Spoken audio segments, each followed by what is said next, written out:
Tulitoa siku moja maelezo tukasema, kwa mujibu wa Qur'an, aliyekufa hawezi kurudi tena duniani. Ndio Qur'an imetuambia hivyo, aliyekufa hawezi tena kurudi duniani akaishi kama anavyoishi sasa hivi, hawezi. Ulikuwa ni muujiza wa Nabiiullah Isa, anahuisha waliokufa biidhnillah, kwa idhni ya nani? Ya Allah subhanahu. Ndio ulikuwa muujiza wake Isa mwana wa Maryam. Asiyekuwa nabii hawezi akafanya hivi. Leo wapo watu kwenye hii dunia wanaamini ya kwamba wana uwezo,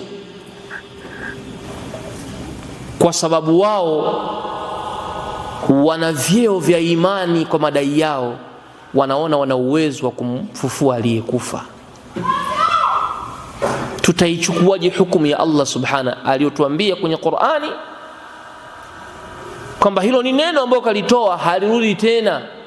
Idha arada shay'an an yaqula lahu kun fayakun, kullu man 'alayha fan wa yabqa wajhu rabbika dhul jalali wal ikram. Siku ya kiyama vyote vitaisha, na kila siku nahnu nushahidu al-amwat, tunashuhudia watu waliokufa. Wengine tuna wazazi wetu sisi ambao wametuzaa wamekufa miaka 10 na huko nyuma, hawajawahi kutoka duniani. Leo wanatokea watu wanasema sisi tuna uwezo wa kufufua na kuisha watu, na Mola wetu umetuambia hilo jambo la kuhuisha na kufisha la kwake subhanahu, na aliyekufa hawezi kurudia tena. Na ndio maana aya zinaonyesha kabisa watu waliokufa wakiwa ndani ya makaburi wanatamani lau wapewe muda kidogo rudi duniani, wakatoe walau ta sadaka, wakatende hata matendo mema, lakini wanaambiwa haitawezekana tena. Idha jaa ajaluha, muda wake ukifika, la yastaakhiru sa'atan wala yastaqdimun, muda hautoweza kupunguzwa wala hautoweza kutangulizwa. Ukishafika umefika na kufa umekufa. Na katika watu tunaothibitisha wamekufa ni Mtume sallallahu alaihi wasallam, hayupo duniani. Kama kweli kuna uwezekano wa kufufua watu, hakuna kiumbe bora alistahiki kuwa hai mpaka leo hii kama nani? Muhammadun sallallahu alaihi wasallam. Tukaishi naye, tukakaa naye, akafika mpaka huko Afrika, tukatembea naye, tukapiga naye na picha kama mwenye kupiga picha yupo.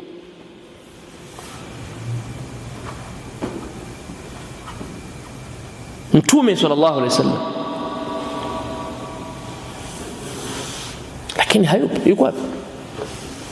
Mbona wenye uwezo wa kufufua hawaendi pale Madina wakamtoa sallallahu alaihi wasallam? Wanatuambia tu kwamba nimekaa kwenye nguzo hapa nikamwambia ya Rasulullah, nimekuja mgeni wako, naomba tuonane. Mtume akaja akakaa naye pale, akaagana naye, mtume akarudi. Mbona wengine hawajamuona?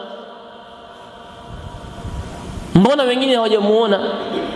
Etio qulubul arifina laha uyunun tara ma la yura linnadhirin kadhab. Eti nyoyo za wajuzi zina macho, zinaona yale ambayo hawayaoni watu wa kawaida. Mmekuwa special kweli.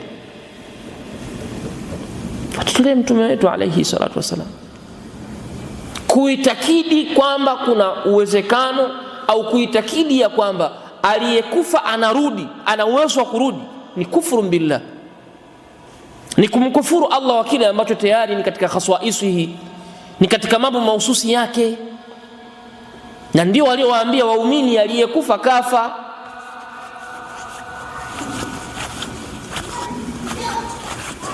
Kuna kitabu kinaitwa Azahiru Riyadh. Kitabu hichi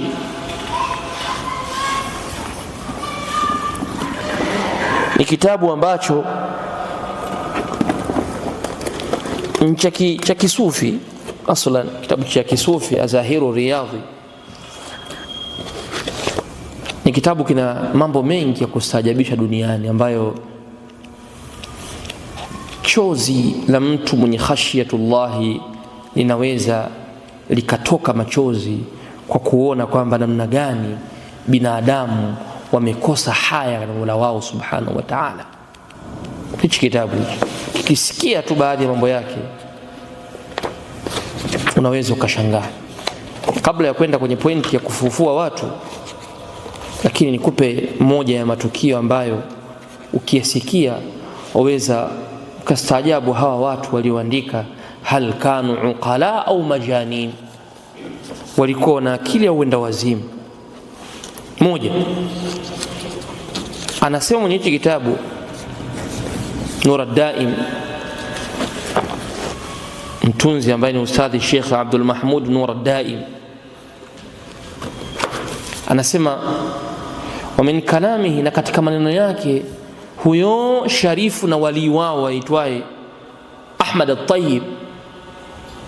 Kuna wali wa Allah aitwaye Ahmad at-Tayyib. Sasa katika maneno yake huyo Ahmad at-Tayyib ni kwamba man hasala bihi hammun, mtu yoyote akipatwa na stress, yani msongo wa mawazo, nyumbani unavurugwa kabisa, mke akuwe amwelewani, mtoto mwenyewe mkorofi, yani stress, biashara unafanya haziendi, yani ni vurugu, mara unapata hasara hii, mara umeingia nyumbani huko pakaliki, mara ukiongea na familia huko nyumbani kwenu nako vurugu, stress, mpaka mtu anatembea anaongea mwenyewe. Kisoma ndo haviingii kabisa akili, kisoma havikubali. Sasa nasema man hasala bihi hammun, yoyote mwenye kupatwa na stressi, faliyaqul, aseme tu ya Ahmad at-Tayyibi, ya Ahmad al-Badawi, sema tu hivyo basi, ewe Ahmad at-Tayyibi, ewe Ahmad al-Badawi, wewe sema tu hivyo katu, ya Ahmad at-Tayyibi, ya Ahmad al-Badawi, ya Ahmad at-Tayyibi, ya Ahmad, wewe lia tu, wewe sema hivyo, waite. Fala yara hamman ba'da hadha, hataona hiyo stress baada ya kuita hivi, hataona kabisa stress yote inayayuka, yote inaishi. Haya maneno yanasemaje mtu mwenye akili, mwenye kusoma Qur'an? Qur'ani imetufundishaje nani aitwe wakati wa shadaidi? Nani aitwe wakati wa matatizo, stress, msongo wa mawazo, mambo yote mazito? Nani aitwe kwa sauti ya juu? Kwa sababu ya ni harfu nida. Nani aitwe? Utaona Qur'ani imetuambia tumuite Allah subhanahu wa ta'ala. Wa Ayyuba idh nada rabbahu anni massani ad-durr wa anta arhamur rahimin fastajabna.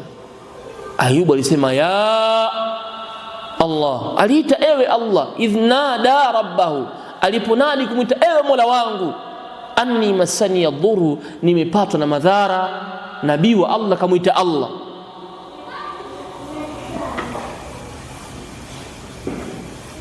Zakaria wa Zakaria idh nada rabbahu, na Zakaria aliponadi kumuita Mola wake, la tadharni farda wa anta khairul warithin fastajabna lahu. Huyu naye anatuambia wewe ukipata na stress tu wewe piga tu Ahmad al-Badawi. Unamjua Ahmad al-Badawi wewe? Unamjua Ahmad al-Badawi? Suyuti, al-Imam Suyuti alimuhadithia huyo Ahmad al-Badawi kwamba huyu bwana mji wake anaokaa hajawahi kuonekanika akiswali hata siku hii. Watu wa mji wake anaokaa haswaliji. Na ni kweli, hata kwenye tumesoma hapa someni kawasomeeni kwenye kitabu cha Al-Fuyudat Rabbaniya, watu walimwambia shekhe, tarakta salatana, mbona umeacha kuswali na sisi? Walam ya'lamu anni usalli bimakkata, hawajui mimi naswali zangu Maka. Kwa hiyo inawezekana Ahmad al-Badawi ni haswaliji hapa, naswali zake Maka. Sio Ahmad al-Badawi. Na Msuti anasema jamii inayokaa naye haijawahi kumuona akiswali illa yawman wahida, isipokuwa siku moja tu, Ijumaa. Dakhala fil masjid fatala al-minbar, ya msikitini kama hapa, akapanda mimbar, akafungua zipu, akakojoa hapo, baada ya kukojoa akaweka zipu yake, au kaondoka zake kikojozi. Huyu sasa ndiye ambaye ukipata matatizo, ya Ahmad al-Badawi, ya Ahmad al-Badawi, kikojozi na muomba msaada wa nini? Haswali, halafu anakuja kuchafua msikiti. Haya maneno ya Imam Suyuti. Sheikh wangu Abu Hashim Ash-Shihri alipokuwa anatufundisha sisi kitabu hichi cha Kashfu Shubuhati, alipomfikia kwenye ile ibara Sheikh Muhammad ibn Abdul Wahhab kuwataja baadhi ya mawalii wanaoonekana ni wakubwa, akamtaja Ahmad al-Badawi. Sheikh Abu Hashim al-Shi'ri akatuambia al-Imam Suyuti ametaja kisa cha Ahmad al-Badawi, alikojoa kwenye mimbari, haswali msikitini. Watu wa sampuli hii ndio wamejengewa makaburi makubwa huko Misri, wanaombwa na kutakwa msaada. Na wewe wakati na stress, Mswahili, mtu wa vijijini huku mshamba, usikae ya Rabbi ya Rabbi ya Allah ya Allah, achana mambo ya Allah, utachelewa sana. Halali ngumu. Wewe chukua shotikati, lia tu Ahmad al-Badawi, mambo yote yanaondoka. Alaysa hadha kufru billah? Ndio maana Buraina alisema inna bakhatbun fil biladi nazilu faqul ya wali Allah Ismail. Sikia vichekesha hii ibara, mimi nachekesha sana hii beti.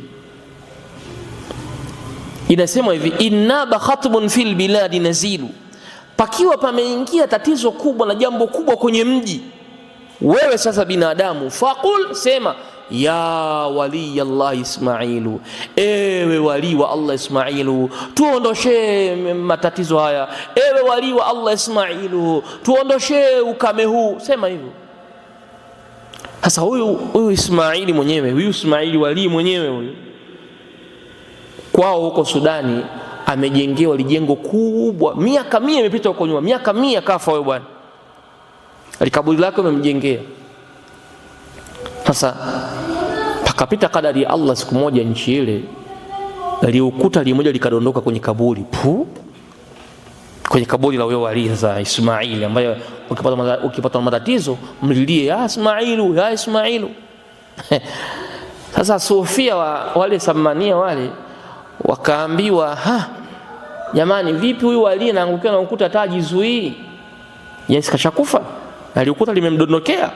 Wakaulizwa sasa wale mamuridi wake, jamani, muridi vipi tena, wali imekuaje tena, mbona tena ili ukuta hawezi hata kulizuia, na sisi tunasema tukipata matatizo tumuombe yeye ya Ismail, mbona yeye mwenyewe hata hawezi kuzuia ukuta?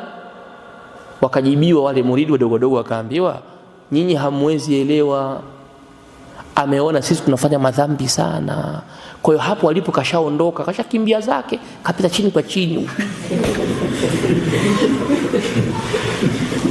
Kuna viwanja, kuna mitaa huko barabarani huko chini ardhi, barabara ya 8, barabara ya 9, ya 10, 12 ziko huko chini. Jamaa kapita chini kwa chini, hawa wana madhambi hao, hebu niwaache. Mpaka ukuta unadondoka, wao wamekaa tu, madhambi ni mengi sana huko, kwa nitafute mji wenye afadhali. Pita chini kwa chini, huyo akakimbia zake. Angalia walivyokuwa waongo wa Sufi. Ndio haya anatuambia, kwa matatizo hamu sema tu Ahmad al-Badawi. Sikiza maneno mengine ya ajabu tena. Ni pointi yangu ipo kwenye kwamba katika watu ambao wanamkosea adabu Allah subhanahu ni hao masufi. Sikiliza tena, anasema wa min kalami, na katika maneno yake sasa huyo Ahmad al-Tayyib alikuwa anasema hivi, man raani, yeyote atakayeniona mimi, si kama nyinyi mmekaa mmeniona mimi hapa, bila shaka na mimi nimewaona ninyi hapa, mmeniona mimi. Sasa anasema hivi, man raani, yeyote mwenye kuniona mimi, wa man raa man raani, na atakayemuona aliyeniona mimi. Yani wakatokea watu hapo wakakuoneni nyinyi, hawajai kuniona mimi, sawa? Wakatokea labda watu wa Mbwanga Mipango pale, wakamuona mmoja wenu katika yenu hapa, ndio walimuona.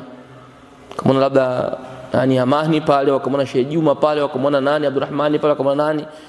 Lakini huyo aliyekuona wewe hajai kuniona mimi. Anasema ila thalathatin, nenda hivyo hivyo mpaka watu 3, yani kundi la 3. Kwa hiyo huyo wa Mipango hapo naye pia alionwa na mtu wa maili 2, na ule wa maili 2 naye alionwa na mtu wa airport, na ule wa airport naye alionwa na mtu barabara ya 7. Kwa barabara ya 7 alimuona mtu wa airport, wa kwanza. Mtu wa airport akamwona mtu wa maili mbili, wa pili. Mtu wa maili mbili akamwona mtu wa mipango, wa tatu. Mtu wa mipango kakuona wewe uliokaa hapa, wewe uliniona mimi, si ndio? Mmeelewa vizuri? Haya. Wa fi riwayatin, na katika riwaya nyingine, eti kuna riwaya nazo ila sab'atin, mpaka kwenye watu 7. Kwa hiyo barabara 7 naye mpeleke tena sehemu nyingine, kamuona mwingine mpaka makulu yudomu.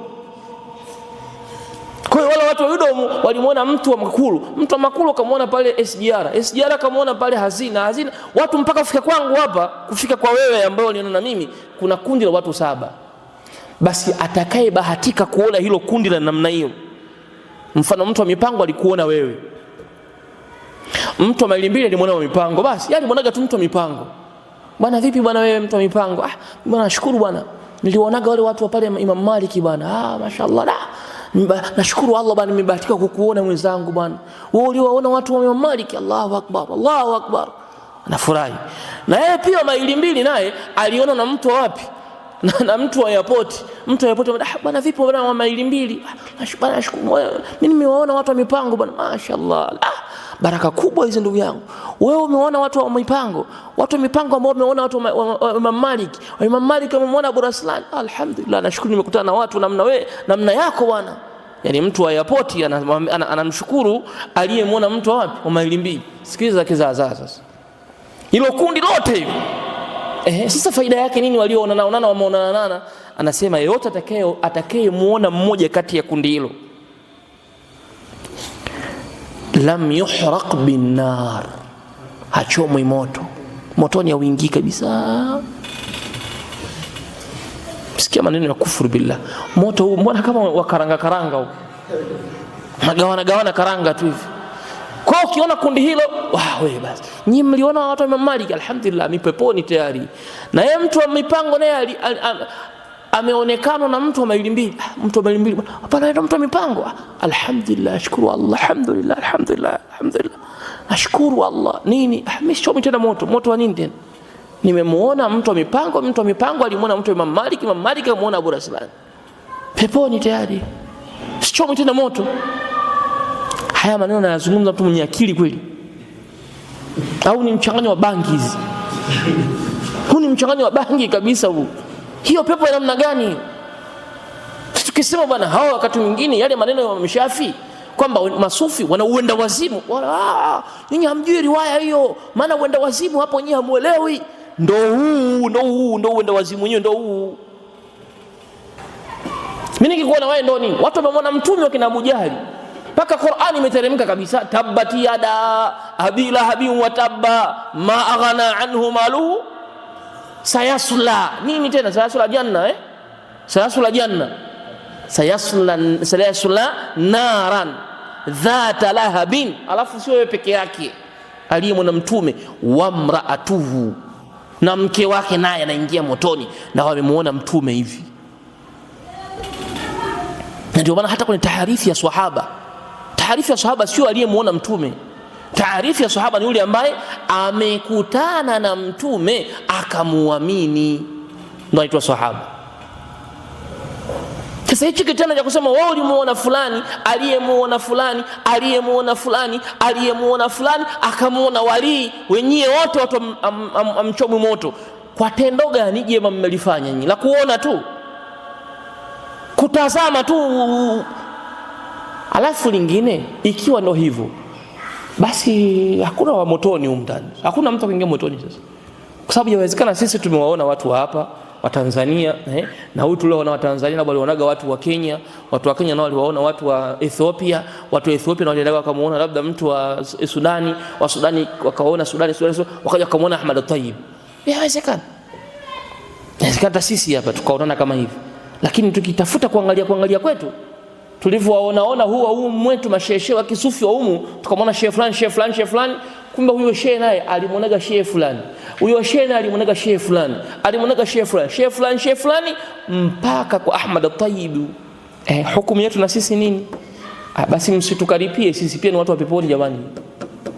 Masufi wasitukaripie, kwa sababu sisi tayari ni watu wa peponi kwa mujibu wa mashehe zao. Na sisi tumeoneni nyinyi, tumeona mashehe wakubwa wa nchi hii, tumewaona wa kisufi. Kwa hiyo kwa kuwaoneni nyinyi na nyinyi mliwaona mashehe na mashehe waliona mashehe, mashehe waliona mashehe, mashehe wakamwona Ahmad Tayyib, tumeambiwa tutomu motoni. Kwa hiyo wote sisi fil jannati alhamdulillah. Hiyo pepo ni kama ya Kikristo sasa. Ule uzima wa milele ndio huu sasa. Kidogo uzima wa milele ndio huu. Sababu hakuna pepo ya namna hiyo. Inna sil'ata Allahi ghali. Mtu anasema hivyo, inna sil'ata Allahi ghaliyan au ghali. Pepo ya Allah ni ghali. Usidhani unaipata kimchezo mchezo tu. Kwa kutoa jicho tu hivi. Nimeona jamaa wa maili mbili peponi. Nimeona jamaa wa Mbwanga peponi. Hayo pepo mbona inakuwa ni ya karanga tu ustaz? Ni kupeana mnatafuna uguaje usini ni kupeana kama unatafuna tu pepo hiyo. Ta basi. Mtume anatuambia inna sil'ata Allahi ghali. Hakika bidhaa ya Allah ambayo ni pepo ni ngumu, ni ghali kuipata. Mimi siwezi kuingia peponi kwa matendo yangu. Mtume sallallahu alaihi wasallam qalu, wakasema hata anta ya Rasulullah, mpaka wewe pia hauingii peponi kwa matendo yako. Akasemaje? Ndiyo, ila nini? An yataghammadani Allahu birahmatihi, mpaka Allah atakaponifunika na huruma yake ndo nitaipata pepo. Nyinyi mnasema mkitazamana tu, mkitoleana mimacho tu, sio ya husda, sio ya vijicho, tuelewe. Kimtolea mwendo kwa jicho tu basi pepo hii hapa. Haya tunasema si maneno ya mtu mwenye akili. Yani yale maneno ya Imam Shafi hayawezi kuepukika na sufi. Hata tafsiri wanajua wao, hata waidhoofisha hiyo riwaya, tunasema sahihi riwaya mmeidhoofisha, tujalie mmeidhoofisha, lakini maana yake ni sahihi. Uenda wazimu. Pointi yangu ya mwisho sasa, muhadhara kalima yangu hii, pointi ya kuisha mauti.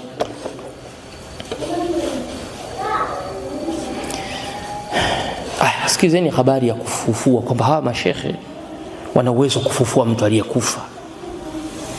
Ndio nikawaambia, kama nakumbuka vizuri hapa, nikawaambia serikali ya Tanzania imeingia kwenye matatizo, si ndio? 29 watu walikufa wengi humu ndani kwa upumbavu wao, uzuzu wao. Familia zimekosa vijana wao, si ndio? Kosa vijana, watoto, wanawake wamekufa na nini, kwa sababu ya ujinga, ushabiki tu. Wameambiwa tulizeni majumbani, wakaona kieo waingie barabarani. Sasa kumbe kuna watu wana fursa za kufufua waliokufa. Watu fufulie ndugu zetu na jamaa na marafiki. Waende wakatutolee makabu pa. Haya, puyangeni, kuna maisha, katafuteni maisha. Cheni ujinga kulalala makaburini. Toka. Wafufue watu tu kama uwezekano huo upo. Mbona hawafanyi? Wana maneno kwenye vitabu tu, mbona hawafanyi? Nyinyi hamuelewi kufufua mauti hapo, maana yake ni mtu alikuwa mjinga, sasa amekuwa na elimu, ndio kufufua huko. Ndio maana ya kufufua. Sawa, tunaweza tukasema tafsiri hiyo ndio ya kweli, tusome maneno haya. Je, haya maneno yanamaanisha hivyo? Yakimaanisha hivyo tunasema kufufua na maanisha ni kumpa mtu elimu, alikuwa mjinga. Anasema wa min dhalika annahu radiyallahu anhu lamma dakhala madinata Sinnar. Huyu bwana shehe huyu wali alipoingia mji unaoitwa Sinnar, qaddama alayhi alqudat, walikuja kwake makadhi wengi, wal ulama na wanawazuoni walikuja kwake wengi sana. Kaingia kwenye mji wa Sinnar, wakaja makadhi wengi, makadhi wakamfuata, maulama wakamfuata, wa arkanu daula, na viongozi wa dola kama wakuu wa mikoa, wakuu wa wilaya, sio nani, magavana wakaja. Waqalu lahu, wakamwambia shekhe, sasa shekhe bwana, hapa kuna maulama, majabali ya elimu, shekhe fulani, shekhe Kidosa, shekhe nani, kuna kadhi fulani, kadhi ya mji fulani, kadhi wa Igambilo, kadhi wa Morogoro, kadhi wa nani. Hapa kuna mkuu wa mkoa, kuna mkuu wa wilaya, kuna mkuu wa nani, kuna waziri wa mifugo. Wakatajua watu wote. Tumekuja kwako wewe shekhe, nuridu, tunataka an tuhyiya lana maitan, utufufulie maiti, min hadhihi alquburi, kwenye haya makaburi. Kundi la watu limemfuata shehe, awatolee watu makaburini. Ahmad Tayyib walimu kafuatwa na hao watu wote, tutolee watu bwana shekhe. وكان البعض منهم قد أخذ عنه الطريق والبعض متوقفون. Kuna baadhi waliachana akasema huyu hawezi, wakawa wameondoka zao, yani kama vile wakubaliani na yeye, na wengine wakawa wamebaki mutawakifun, mawqifu yao ni ya kati na kati, anaweza au hawezi, anaweza kufufua huyu au kundi la kwanza hakuna kitu hapo, wakashika zao njia wakaondoka. Maana yake hawakuridhia na hilo jambo, hawaoni kama ni jambo la sawa. Lakini wengine mutawakifun wakabaki wamekaa kati na kati tu, la ilaha ulai wala ilaha ulai, hawamsapoti shehe wala hawamkatalishe. Alipojua kwamba kuna watu wanapinga, kuna watu hawakubaliani na yeye, sasa akataka aoneshe umwamba sasa. Faqala lahum, akawaambia wote, makadhi, maulama, arkanu dawla na nani, ikhtaru ayya qabrin aradtum, chagueni kaburi lolote mnalotaka, nichagueni hapo, chagueni. Msikia umwamba huo, jeuri huo sasa, wakifedhuli huo, jeuri wakifedhuli, kwamba wewe sasa ndo kama Mungu. Sasa wewe chagueni, mwaka 200 iliyopita, mwaka 60 70 iliyopita, au mwaka 90 au mwaka jana, la miaka gani, chagueni kaburi hapo unataka nyinyi. Wakana bimajlisihi alfaqih almisri, na palikuwa kwenye hicho kikao kuna faqihi mwanachuoni mmoja Misri, waladu Qindili, ni mtoto wa mtu aitwaye Qindili alikuwepo, wa Sheikh Yaqub, na alikuwepo pia Sheikh Yakobo, waladu Ali ad-Dawhi au ad-Duwaihi, pia alikuwepo Sheikh Yaqubu, pia alikuwepo huyo faqihi Misri. Wa kana qad atayahu litariqi, na wote walikuwa atayahu litariqi, yani kana kwamba walikuwa wamemkatalia au hawajaona hiyo njia ni sawa au hawafikiani naye, au maana yake wamempa ijaza ya baadhi ya mambo hayo mawili katika maana yayo maneno yake. Sasa anasema sasa, wakana dhalika yawman mashhuda, siku hiyo ilikuwa ni siku kubwa yenye kushuhudiwa na watu mbalimbali. Sasa kama arkanu daula wako pale, mabwana wa nchi wako pale, viongozi, hiyo siku sio mchezo hiyo. Fakharaja ma'ahum, Sheikh akatoka sasa kwa wao, hatta waqafa ala alqabri alladhi araduhu, mpaka akaenda kusimama kwenye kaburi wanaolitaka wao. Sasa alimwambia toka kaburi ila hapo, katufufulie ila hapo. Akatoka Sheikh akaenda kwenye lile kaburi, fa ahya lahum man fihi, akamhuisha aliyemo mule ndani. Wa kana rajulan, na alikuwa ni mwanaume.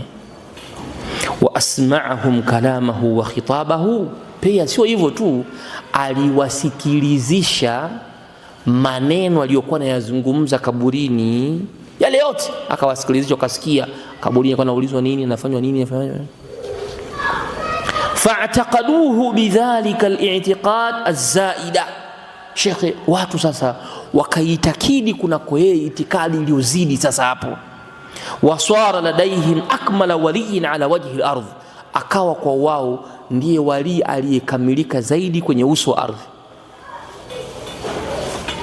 Nasemaje jambo hili? Wewe unaosoma Qur'ani kila siku, aliyekufa binadamu mwenzako anaweza kumfufua, bali humu huyu hivi kwenye tendo lake hili ana maneno anawaambia watu ya kwamba yeyote atakayekuwa kaburini kisha akaulizwa na malaika wale wawili Munkar na Nakir, man rabbuka, nani mola wako, akasema Ahmad at-Tayyib, haadhibiwi. Yani ukisema tu Ahmad at-Tayyib ndo mola wangu, hakuna adhabu hapo shehe, bata tu, kula raha tu. Huyu anasema hivyo hivyo. Kwa nini? Si akmalu waliyin ala wajhi al-ardh, ni wali aliyekamilika kwenye uso wa ardhi. Unasemaje haya maneno ya mtu namna hii? Sisi Qur'ani yetu inatukataza kuitakidi namna hii. Qur'ani yetu inatukataza kabisa. Walisema watu, rabbana irji'na na'mal salihan, ewe Mola wetu, turejeshe duniani tukatende matendo mema. Allah aliwaambiaje? Suratu Sajida aliwaambiaje?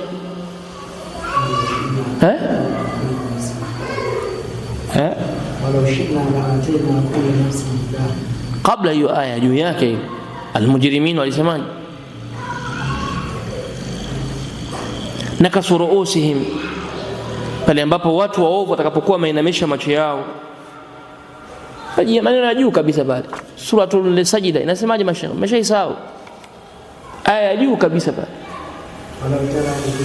walau tara idhil mujrimuna nakisu ruusihim inda rabbihim rabbana absarna farji'na na'mal salihan inna muqinun, tumekuwa na yaqini na adhabu. Walau shi'na la atayna kulla nafsin hudaha walakin haqqa alqawlu minni. Hiyo ni kauli ya Allah ya haki kabisa. Ni ubora ugomvi huu, ukukute, ufungwe, uuliwe, ufanyaje, lakini umewaambia watu ya kwamba hakuna kiumbe mwenye mamlaka na nguvu za namna hii. Hakuna, hayupo huyo, bali hii ni haki ya Allah peke yake subhanahu wa ta'ala. Kwa hiyo watasema, watalala, watafanya, lakini ukweli ni kwamba mwenye nguvu ya kuyaendesha haya yote ni yeye peke yake subhanahu. Kwa hiyo huyo ndiye ambaye anatakikana binadamu wote wasikie kwamba ndiye anayetakikana aabudiwe peke yake. Nimalize